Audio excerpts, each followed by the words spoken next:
Alors maintenant, nous allons voir, comment afficher toujours, le même texte, cette fois-ci non pas en utilisant les codes Petsky et l'équivalent print, en langage machine, mais ce qu'on appelle la mémoire écran et les codes écran. J'ai pas gardé grand-chose de cette, routine. Ici, c'est propre à un affichage, mode Petsky. Et pareil pour la même chose, donc tout effacé. Et je ne garde que RTS finalement. En revanche, ah oui, la première chose que je dois modifier ici, c'est mettre mon bonjour entre des apostrophes. Pourquoi? Parce que mon assembleur va me traduire en code écran, hein, le contenu de ce texte, hein, que j'ai mis entre ces apostrophes. Sinon, il m'aurait mis les codes Petsky. Alors, les codes écran, c'est comme un POC classique. On va charger la valeur du texte et on peut toujours l'indexer avec X. Hop. Toujours comparer avec 7. Et boucle. Donc ici, le principe est à peu près équivalent à tout à l'heure.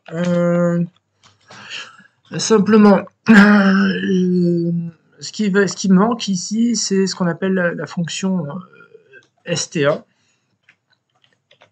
STA va placer la valeur du code chargé. Alors, quand ma routine va charger la lettre B, hein, en tout cas le code écran équivalent à B, il faut que je le place quelque part dans ma mémoire écran qui commence en 1024. Vous savez, 1024, bah, c'est tout en haut à gauche et 2023, c'est tout en bas à droite.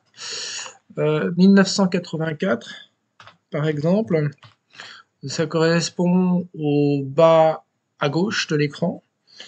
Donc on peut placer à partir de là, hein, je vous propose d'utiliser cette adresse, mais on pourrait utiliser autre chose. Et également, ça va être indexé avec X, puisque quand ma routine va charger la lettre B, elle va le placer ici à l'adresse 1984.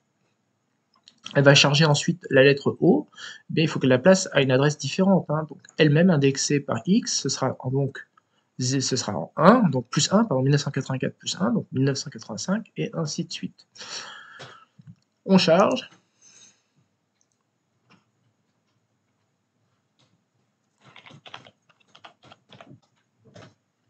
Voilà.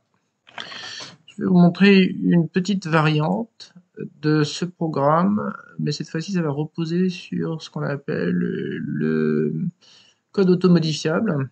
Alors, hop, je vais ici modifier.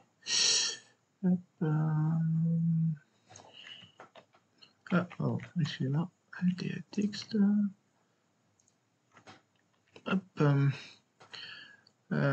et voilà. Hop, j'efface ce qu'il faut. Alors, je vous explique comment ça fonctionne. Qu'est-ce que je vais pas indexer en fait l'accumulateur, hein, ici l'adresse, hein, où se trouve ma chaîne de caractères avec X.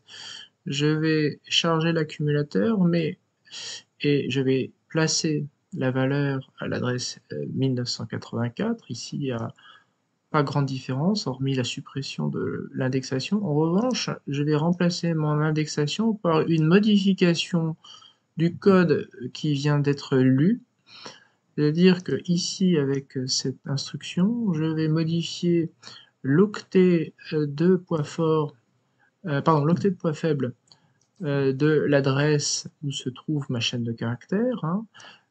Boucle, ça correspond à LDA, plus 1, ça correspond à l'octet de poids faible de l'adresse lue, et plus 2, c'est l'adresse de l'octet de poids fort.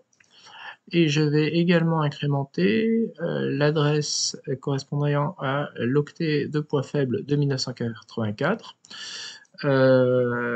Plus 3, ça aurait été l'instruction STA, et l'octet de poids faible, vous savez, est situé avant l'octet de poids fort. Donc, je vais augmenter ici 84 de 1, 84, qui vaut en hexadécimal 0,70. Donc, au deuxième passage de ma boucle, ça va passer à C1, C2, C3, etc. J'incrémente en revanche X, qui va me servir de compteur, et je le compare à 7. Et tant que 7 n'est pas atteint, eh bien, ceci tourne en boucle.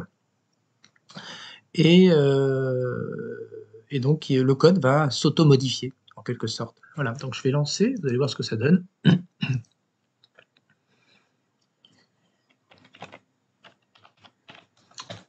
Voilà, ça donne la même chose.